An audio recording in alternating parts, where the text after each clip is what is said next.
नमस्कार। जय जय राम, जय सिया राम। मेरे प्यारे सभी दर्शकों, आखिर एक लड़की जो है सांप का जन्म कैसे दे सकती है? सांप का जन्म देने वाली लड़की की कहानी क्या है, इसका पूरा का पूरा पर्दाफाश करने वाला है। क्योंकि आजकल सोशल मीडिया पर काफ़ी ट्रेंडिंग में चल रहा है कि सांप को जन्म देने वाली लड़की, और जब मैंने देखा तो मैंने इसकी पूरी की पूरी सच्चाई का पता लगाया। फिर आखिर एक लड़की क्या एक इंसान जो वास्तव में सांप को जन्म का दे सकता है? आपने अक्सर देखा ही होगा कि आदमी आदमी का ही जन्म देता है, जानवर जानवर का जन्म देते, कीड़े मकोड़े कीड़े का ही जन्म देते। लेकिन वास्तव में क्या कोई इंसान जो किसी जानवर का जन्म दे सकता है? क्या वो दे सकता है तो किस स्थिति में, कैसे? तो आज के इस वीडियो में मैं आपसे बात करने वाला कि आखिर एक लड़की ने सांप को जन्म कैसे दिया। बहुत ही जबरदस्त और हैरान कर देने वाला किस्सा है, इसलिए आप इस वीडियो के अंत तक अवश्य ही बने रहेंगे।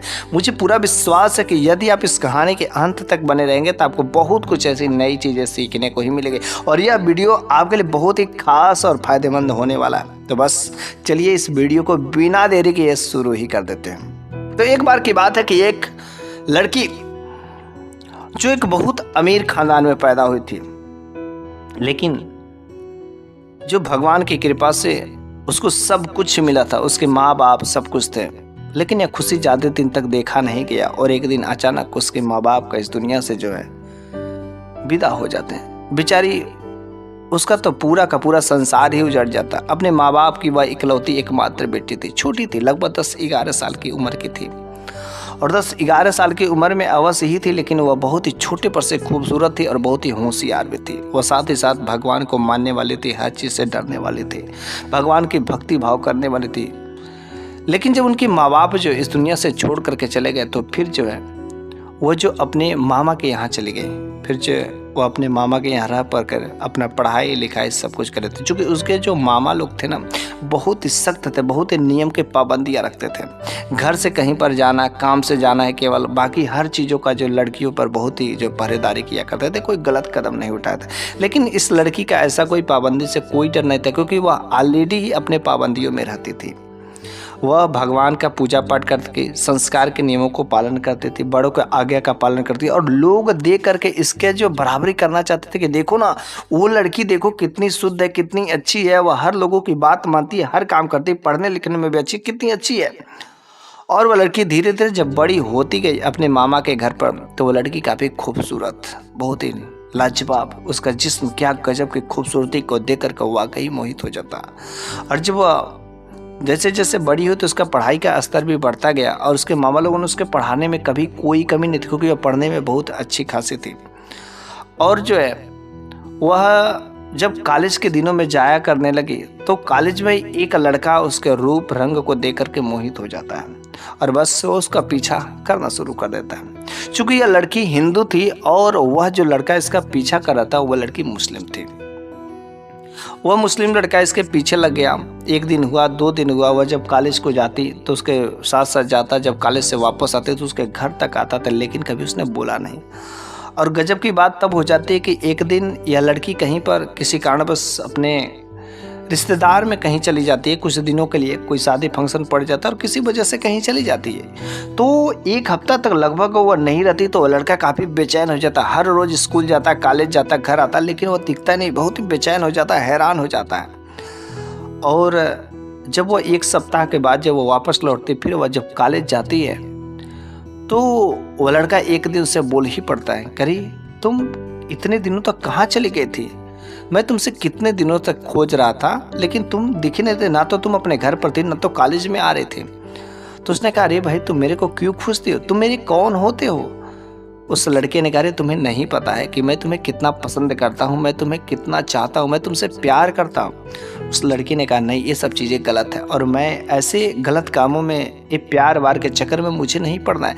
मेरे को पता है कि सब चीज़ें बर्बाद कर देती हैं, इसलिए आप कृपया अपना रास्ता देखिए, अपना जीवन संभालिए। हाँ, अगर आप अपने जीवन में बहुत अच्छी खासी तरक्की कर देते हैं तो शायद मेरे जो मामा लोग हैं वे लोग तैयार हो सकते हैं। लेकिन एक और बात है, आप जो मुस्लिम हैं और मैं हिंदू हूँ, भला ये दोनों लोगों का मिलन जो बहुत ही मुश्किल है, कृपया आप अपना रास्ता नाप लीजिए। फिर जो है वो लड़का हार नहीं मानता, उसके पीछे लगा रहता है, क्योंकि उसके पीछे वो पागल था। सुबह से लेकर के सारा काम धाम छोड़ करके बस वो उसी का निगरानी में ही रहता। और धीरे धीरे एक समय ऐसा भी आया कि जब इस लड़की की कॉलेज की पढ़ाई पूरी हो जाती है, जब इस लड़की की कॉलेज की पढ़ाई पूरी हो जाती है तब तो वह लड़की घर पर ही रहने लगी। और घर पर जब रहने लगी तो वह लड़का अब तो कॉलेज का नहीं बल्कि इसके घर के इर्द गिर्द जो चक्कर लगाना शुरू कर देता है। और एक बार वो लड़की जो है मंदिर जा रही थी, पूजा का सामान लेकर के, पूजा का थाली लिए हुए मंदिर जा रहे थे। तो रास्ते में वह लड़का मिल गया। वह लड़का बल्कि काफ़ी दिनों से इसका बेसब्री से इंतजार कर रहा था कि कितने दिन हो गए उसको देखे हुए। वह लड़का रास्ते में उसको रोक लेता और कहता है, अरे यार तुम मेरे को कितना तड़पाओगे, क्या तुम मेरे को वास्तव में मार ही डालोगे क्या? अरे मैं तुम्हारे पीछे पागल हूँ और तुम मुझसे शादी कर लो, अगर तुम मुझे मिली नहीं तो मैं मर जाऊँगा, वास्तव में मैं जान दे दूँगा। वो लड़की कहती कि नहीं, मैं ऐसा गलत काम बिल्कुल ही नहीं कर सकती, मैं अपने घर वालों के खिलाफ नहीं जा सकती। आप जो काम कर रहे हैं गलत काम कर रहे हैं, आप ये सब काम छोड़ करके आप अपना सही काम करिए, वहाँ पर आपका जीवन है और आपकी जीवन संगनी कोई होगी, लेकिन कृपया आप मेरे पीछे समय बर्बाद नहीं करें क्योंकि मेरे घर वाले बिल्कुल ही नहीं मानेंगे। वो लड़का कहता चाहे जो कुछ भी हो, बस मुझे तो तुम चाहिए, तुम बस एक बार हाँ कर दो, बाकी मैं सारी दुनिया से लड़ने के लिए तैयार हो जाता हूँ। लेकिन वह लड़की कही कि नहीं, कृपया आप मेरा रास्ता छोड़ दीजिए, या मेरे घर वाले नहीं मानेंगे चाहे कुछ भी हो जाए। बस वह लड़की जब पूजा घर से अपना मंदिर से लौटती है तो घर पर आकर के अपने मामा लोगों से कहती है। फिर जब मामा ने जब इस बात का पता किया तो वास्तव में एक लड़का जो उसके घर के इर्द गिर्द चक्कर काटते रहे, लेकिन उनके मामा लोगों ने उस लड़के को कभी कोई धमकी नहीं दी, कभी बोलने की कोशिश नहीं की। लेकिन हाँ, उनके मामा लोगों ने इस लड़की की शादी एक बड़े घराने में तय कर देती है। जब लड़की की शादी एक बड़े घराने में तय हो जाती है और तय होने के बाद इस लड़की की शादी भी कर दी जाती है। शादी होने के बाद वह अपने घर चली जाती है और इधर यह लड़का है कुछ जब पता चलता है कि अरे यार उसकी शादी हो गई और वह दूसरे के घर पर चली गई, वह मेरी नहीं हो सकी। अब इसके अंदर एक जिद आ जाता है, अगर वह मेरी नहीं हो सकी तो मैं किसी का होने भी नहीं दूंगा। वह कैसे, मैं उसके पीछे मैं जी जान से मरता था, उसने मेरे को धोखा देकर के वह चली गई। अरे भला कि उसने मेरे साथ में न्याय नहीं किया, उसके घर वालों ने मेरे प्यार को नहीं समझा, अब मैं चैन से रहने नहीं दूंगा। फिर वह लड़का जो है एक मौलाना के पास में जाता है और वहाँ पर वह काला जादू सीखना शुरू कर देता है। सारा का सारा बात बताता है और वहाँ पर वह लगातार लंबे दिनों तक, साल 1.5 साल का समय वह जो है जी जान से लगा देता है और वह काला जादू सीखने में माहिर हो जाता है। और काला जादू सीख करके जब पूरा मस्त हो जाता है फिर जो है एक बार वह उस लड़की के घर पर जाता है। उस लड़की के घर पर जा कर के जो है उसके घर से कुछ ऐसी सामान लेकर के आता है और उसके घर पर जो है रूप बदल के गया रहता है और उसके घर पर जाकर के कुछ काला जादू करके चला आता है। और जब उसके घर पर जाता है काला जादू करके चला आता है, फिर यह काला जादू में महारत रहता है। अब तो बड़ा खुश रहता है कि चल अब तो तुम मेरी नहीं हो सकी तो मैं तुम्हारा होने भी नहीं दूंगा। जब इस लड़की की तरह शादी होती है तो शादी होने के बाद दोनों पति और पत्नी के बीच में खूब अच्छी खासी जोड़ी जमती थी। क्या गजब की राम और सीता की जोड़ी थी, खूबसूरत जोड़ी थी। कभी इन दोनों में लड़ाई झगड़े नहीं होते थे, खूब प्यार होते थे, प्यार से बातें होती थी। लेकिन जिस दिन यह लड़का गया और काला जादू उसके घर पर चला गया, लेकिन उन लोगों को कोई बातें नहीं पता थी। और जब वह चला आता उसके अगले ही दिन से पता नहीं क्या होता है, छोटी छोटी बात कर पति पत्नी में लड़ाई झगड़े शुरू हो जाते हैं। उस घर में दूसरा कोई नहीं था, केवल पति और पत्नी ही रहते थे। लड़ाई झगड़े शुरू होने लगे और धीरे धीरे बात बात पर नोक झोंक इतना बढ़ जाते थे कि पति जो उसे देखना नहीं चाहता, गाली गलौज भी शुरू हो जाते थे। ये बातें उन लोगों को समझ नहीं आ रहा था कि पत्नी हमेशा जो हैरान रहती थी, आखिर ये आजकल मेरे पति को हो क्या जा रहा है, कुछ समझ नहीं आ रहा। लेकिन कुछ दिनों के बाद जो वह गर्भवती होती है और गर्भवती होने के बाद एक खूबसूरत जो बेटी का जन्म होता है। खूबसूरत बेटी का जन्म होता है और बेटी का जन्म होने के बाद जो है उसका बच्ची जो है गोद में खेलती है और गोद में खेलती भी है, अच्छी खासी बढ़ रही थी। और यह बच्ची बढ़ते बढ़ते बढ़ते लगभग जो 3 साल की हो गई, धीरे धीरे क्राउलिंग करना भी स्टार्ट कर दी, जमीन पर रेंगना, धीरे धीरे ठुमक ठुमक के चलना भी शुरू कर दी। उसका क्या गजब का चलना, परिवार में बहुत ही खुशी थी। हाँ, थोड़ी बहुत अनजन जो है लड़ाई झगड़े अवश्य होते थे, लेकिन जो बच्ची थी, छोटे से बच्चे, उसको देख करके लोग फिर से कभी कभी मिल भी जाया करते थे। और इसी बीच जो है उसके घर के दरवाजे पर जो एक साधु बाबा का दस्तक होता है, साधु बाबा का दस्तक होता है। और जब घर का दरवाज़ा जो खटखटाते हैं, बेल बजाते हैं, तो अंदर से जो नौकरानी रहती है वो निकलती है। तो नौकरानी ने कहा कि साधु बाबा जी आपको क्या चाहिए? तो उसने कहा मेरे को 1 गिलास पानी चाहिए, बहुत जोर से प्यास लगी, अगर आप पानी दे देती तो मैं पी लेती। वो जो नौकरानी गई और फटाफट एक गिलास पानी भर कर लेकर के आती है। तो वो कहती कि नहीं, साधु बाबा कहते कि मैं नौकरानी के हाथों से, तुम्हारे हाथों से मैं पानी नहीं पीऊँगा, बल्कि जो इस घर की मालकिन है मेरे को उनके हाथ से पानी चाहिए। तो फिर वह नौकरानी गई, मालकिन से कही कि मालकिन जी देखिए, एक साधु बाबा आए हैं जो आपके हाथों से इस घर की जो मालकिन है उसी के हाथ से पानी पीने की बात कर रहे हैं, तो आप जाकर के उन्हें पानी दीजिए। चूंकि वह लड़की बहुत ही साधु सन्यासियों को जो सेवा करने वाले थे, तो वह भी बहुत ही खुशी पूर्वक जो है उस गिलास को पानी को लेती है और लेकर के आ जाती है, साधु बाबा को देती है। लेकिन जैसे साधु बाबा हाथ में लेने ही वाले होते हैं, तब तक उस पानी को फेंक देते हैं जमीन पर। कहते नहीं, मैं इस पानी को नहीं पी सकता। उस लड़की ने कहा अरे अरे क्या बात है, आप जो है इस पानी को नहीं पी सकते, और पानी मैंने कितना प्रेम से दिया और आपने फेंक दिया। साधु बाबा ने कहा अरे तुमको नहीं पता, अरे इस पानी में सांप है। उसने कहा सांप है, और भला इसमें सांप कैसे आ सकता है? साधु बाबा आपको भ्रम हो गया है, ऐसा कुछ भी नहीं हो सकता।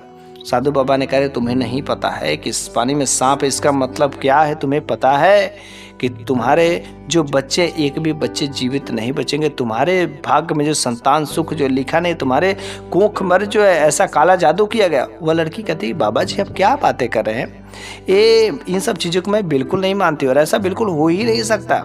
भला मेरे साथ में तो ऐसा कभी कुछ नहीं, और आपने कहा कि जो बच्ची नहीं है, और देखिए मेरा बच्चा जो है बिस्तर पर भी सोया हुआ है। साधु बाबा ने कहा हाँ ठीक है, मेरे को पता है कि आपका बच्चा जो एक बच्ची है सोई हुई है, लेकिन आपके कोख में जो है बच्चा पलने वाला नहीं है। तो उसने कहा बाबा जी मजाक बना करके, और बाबा जी वहाँ से कहते कि एक बार जाकर के अपने बच्चे को तो देख लीजिए। और बस वह मालकिन जो है, वो लड़की जो है आती है और अपने बच्चे को जब देखती तो वह बच्ची जो लेटी रहती है, लेकिन जब हिलाती है डुलाती तो वह बच्ची इस दुनिया में ही नहीं रहती। तुरंत दोनों नौकरानी और मालकिन जो है भागे भागे बाहर साधु बाबा के पास में आते हैं, लेकिन साधु बाबा वहाँ पर रहते ही नहीं है, वह तो वहाँ से चले गए रहते हैं। बस उन लोगों ने यही समझा कि साधु है ये जो पाखंडी आया था, बस इसी ने मेरे बच्चे को मार दिया, कुछ ऐसा वैसा किया, और देख आज मेरे बच्ची को मार दिया, मेरी बच्ची इस दुनिया में नहीं रही। और वे लोग जो उस साधु बाबा को ढूंढवाने लगते हैं, लेकिन साधु बाबा का कभी कोई कहीं पता नहीं लगता है। फिर जो है कुछ दिन बीतते हैं, परिवार में ठीक ठाक चल रहा था, खुशहाली आ ही गई थी, सब कुछ ठीक ठाक था। और फिर जो है वह गर्भवती होती है, और गर्भवती होने के बाद जो एक खूबसूरत बेटा को जन्म देती है। जब बेटा को जन्म देती इस बार, चूँकि पहला बार एक बच्ची मर गई थी, और इस बार जो है वो अपने बेटा को बहुत अच्छे से खातिरदारी करती, केयर करती, कहीं भी खाने पीने में हर चीज़ से वह केयर करती, ताकि कहीं मेरे बेटा के साथ में ऐसा कहीं कुछ ना हो जाए। और वो बेटा लगभग जो 5 साल का हो चुका था। 5 साल में उसे कुछ भी कोई दिक्कतें नहीं थी, हर तरीके से परिवार में खुशी थी। और 5 सालों के बाद फिर से उसी साधु बाबा का घर के दरवाजे पर दस्तक होता है, और जैसे घर के दरवाजे पर दस्तक होता है, फिर से दरवाजा नॉक किया, और जैसे ही घर की नौकरानी बाहर आती तो फिर से वो साधु बाबा को देखती, कहती अरे मालकिन मालकिन, अरे ये तो देखो वही बाबा है जिस दिन वो आए थे, कितने दिनों के बाद है, पता नहीं कहाँ गायब हो जाते, मालकिन जल्दी आइए, दौड़ कर आइए। फिर उस मालकिन ने आया और कहा कि साधु बाबा आज आप कितने दिनों के बाद यहाँ पर आए हैं? अरे मैं आपको तो खोज ही रही थी कितने दिनों से। अरे आप कहाँ गायब हो गए थे? आपने तो मेरी एक बच्ची को खा लिया, आपने मेरी एक बच्ची को मार दिया। साधु बाबा ने कहा अरे आपको क्या लग रहा है कि मैंने आपकी बच्ची को मार दिया, मैंने आपको संतान को मार दिया? नहीं नहीं, मैं ऐसा गलत काम, मैं ऐसा पाप नहीं कर सकता। भला आपके ऊपर काला जादू किया ही गया है, आप जो इस पर विश्वास ही नहीं करती, नहीं मानती, तो मैं क्या कर सकता हूँ? मैं तो आपको कह रहा हूँ कि बार बार आपके कोख में काला जादू किया गया, आपके गर्भ में काला जादू किया गया, लेकिन आप समझती नहीं है, इस बात को तैयार ही नहीं थी कि आपको संतान जब तक कि नहीं खत्म होगा आपको संतान सुख नहीं मिल सकता। फिर वह महिला कहती, वह लड़की कहती बाबा जी आप क्या बातें करें, मेरा एक बेटा भी है और वह 5 साल का हो गया है, कहीं कुछ नहीं होने वाला। उस साधु बाबा ने फिर से कहा कि देखिए अभी भी आप जो सतर्क हो जाइए, मैं जो कहता उस बात को मान लीजिए, वरना आपका कोई संतान सुख नहीं हो सकता। वह फिर उन दोनों जो है नौकरानी और मालकिन ने उस साधु बाबा को वहाँ से डांट करके फटकार के भगा देता है, और भगा करके वे लोग घर के अंदर चले जाते हैं। लेकिन उनके घर का एक जो पालतू कुत्ता था, जब पालतू कुत्ता था तो पालतू कुत्ता जो है घर के सामने ही गड्ढा खोद रहा था, और गड्ढा खोदते खोदते काफ़ी गड्ढा खोद दिया था। और तब तक जो बच्चा जो है खेलते खेलते खेलते आता है और उसका एक पैर उसी गड्ढे में पड़ जाता, और तुरंत जैसे एक पैर उस गड्ढे में पड़ता है बच्चा तुरंत उसी गड्ढे में गिरता है, और गड्ढे में गिरते ही उसका गर्दन जो टूट जाता है। और गर्दन टूटने के बाद उसकी वहीं पर जो मृत्यु हो जाती है। जैसे यह बात का पता चलता है कि दोनों नौकरानी और उस मालकिन को जो लड़की गई रहती है, वह देख करके बड़ा ही हैरान हो जाती है कि आखिर ये साधु बाबा जब जब आता है तब तक मेरे बच्चे को ऐसा ही करता है। देखो उसके जाने के बाद ही मेरे बच्चे को वाह से कोई जादूगर होगा, कोई पाखंडी होगा जो मेरे बच्चे को देखना नहीं चाहता है। इस बार बस आ जाए, मैं उसको छोड़ने वाली नहीं हूँ बस। लेकिन करे तो करे क्या, फिर से उस साधु बाबा को लोग ढूंढवाए, लेकिन भला वो मिले तब तो नहीं मिले।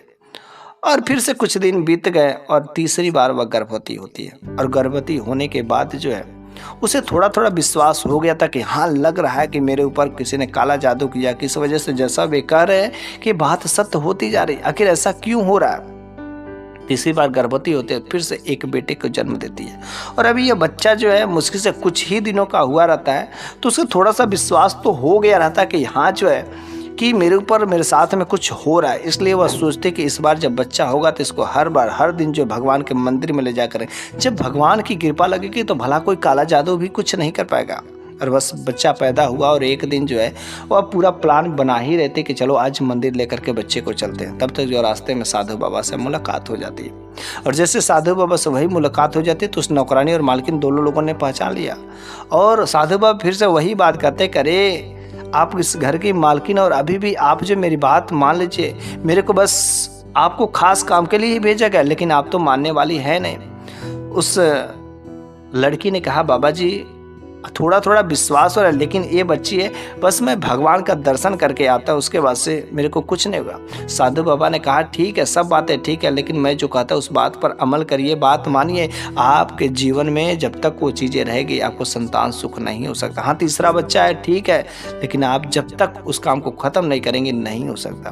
और वह बस जैसे ही आगे बढ़ती तब तक एक बहुत बड़ी जो है चील पक्षी जो है आती है और उसके हाथों से जो उस बच्चे को अपने पंजों में दबा करके उड़ जाती है और काफ़ी ऊंचाई पर ले जा करके उसके पंजे से वह बच्चा छूट जाता है और नीचे गिर करके दम तोड़ जाता है। बेचारी वह औरत, वह लड़की रो रो करके उसका हालत बेहाल हो जाता है और बस उस साधु बाबा के पास में आ जाती है, क्योंकि वह उसी रास्ते पर बैठे हुए थे। साधु बाबा ने कहा कि मैं तो आपसे कितने समय से कह रहा कि आप मेरी बात को मान लीजिए, मेरी बात को मान लीजिए, लेकिन आप तो मानने वाले नहीं। फिर वह मालकिन, वह लड़की जो उस बाबा से कहती कि आखिर बाबा जी मेरे साथ में क्या, और ये कैसे ख़त्म होगा, आखिर मेरे साथ में काला जादू कौन किया, किसने किया। साधु बाबा ने कहा कि जब आप जो जवानी के समय में थी, जब आप लड़की थे और कॉलेज के दिनों में जब आप पढ़ाई किया करते, तो आपके पीछे जो एक मुस्लिम लड़का जो आपके पीछे पड़ गया था, आपसे शादी विवाह करना चाहता था, आपसे प्यार करता था। उस लड़की ने कहा, हाँ ये तो बात सत्य है कि हाँ वह मेरे पीछे पड़ा था और मुझसे बहुत चाहता था, मुझसे विवाह करना चाहता था, लेकिन मेरे घर वालों ने यहाँ पर कर दिया। तो बस वलस लड़के को जिद आ गई और उसने आपके साथ में ऐसा ऐसा काम कर दिया था जिसकी वजह से वही जो काला जादू कर दिया और उसने प्रण लिया है कि वह मेरी नहीं हो सकती, तो मैं उसको सुख चैन से रहने भी नहीं दूंगा, उसको संतान सुख नहीं होने दूंगा। और बस वो काला जादू सीखने के बाद आपके ऊपर काला जादू कर दिया है और जब तक ख़त्म नहीं होगा तब तक जो आपको संतान सुख नहीं होगा। तो उस औरत ने कहा कि बाबा जी बताइए, जल्द से बताइए ना, आखिर इस काला जादू से मैं कैसे मुक्ति पाऊंगी।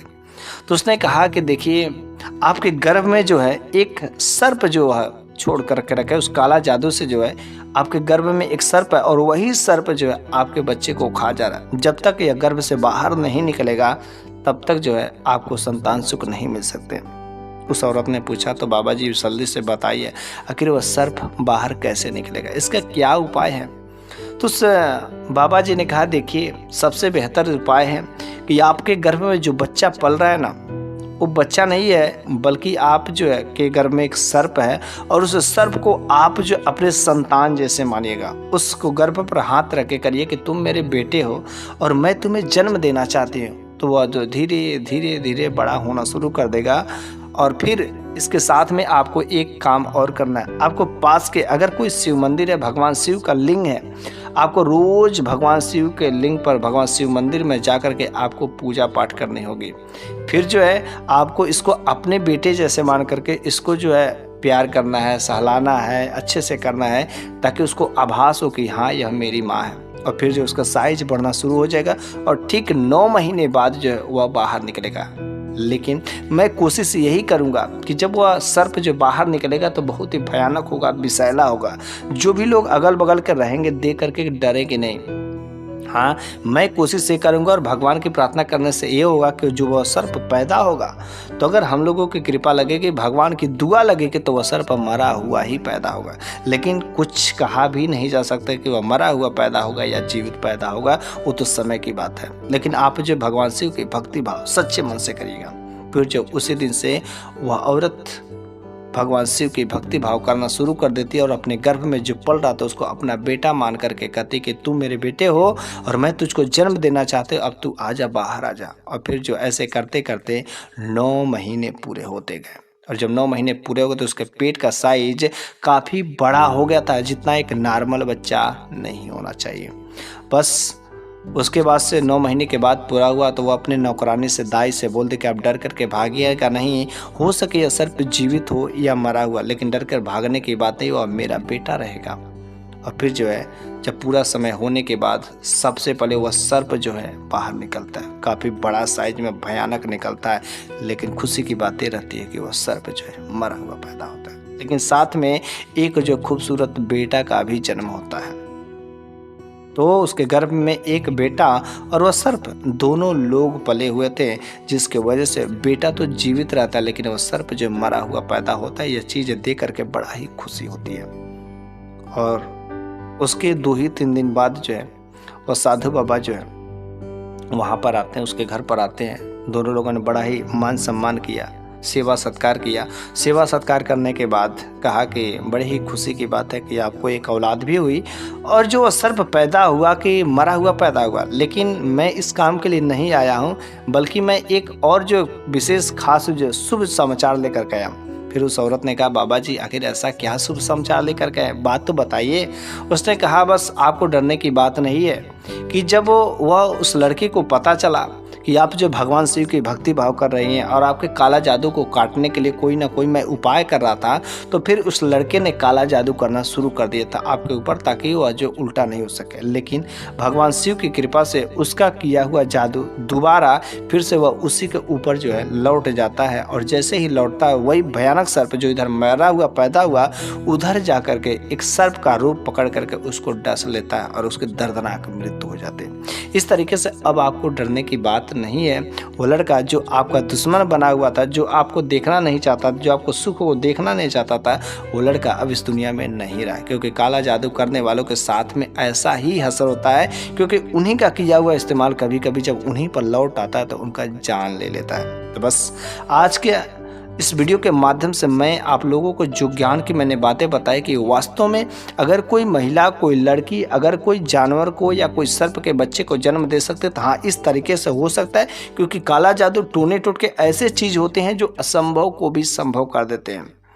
कुछ लोग मानते, कुछ लोग नहीं मानते, लेकिन मैं तो कहता हूँ कि अगर आप सच्चे मन से अगर भगवान की भक्ति भाव करते हैं, अगर आपका भगवान पर विश्वास है तो आपका कोई बाल बांका भी नहीं कर सकता है। लेकिन हमें इन काला जादू करने वाले लोगों से सचेत भी रहना चाहिए, दूरी भी बना करके रखना चाहिए। क्योंकि आपका जो अच्छी खासी ज़िंदगी चल रही है कब जो है नरक बन जाए आपको पता ही नहीं है। आपका जीवन जो है बिल्कुल बदतर हो जाएगा। इसलिए आपको भगवान पर विश्वास करना चाहिए, भगवान की भक्ति भाव करना चाहिए, भगवान से प्रेम करना चाहिए, भगवान से डरना चाहिए, और हमें भगवान शिव की कृपा से हमारे पास जो भी मिला उसमें संतोष भी करना चाहिए। साधु सन्यासियों को हमें मान सम्मान करना चाहिए। तो बस आज की कहानी यहीं पर समाप्त हो जाती है। मुझे पूरा उम्मीद है कि आपकी इस कहानी के माध्यम से बहुत कुछ ऐसी नई चीज़ें सीखने को मिलेगी। तो अगले वीडियो में मैं फिर से एक नई शानदार कुछ ऐसे ही कहानियाँ लेकर के हाजिर हूँगा। तब तक के लिए धन्यवाद।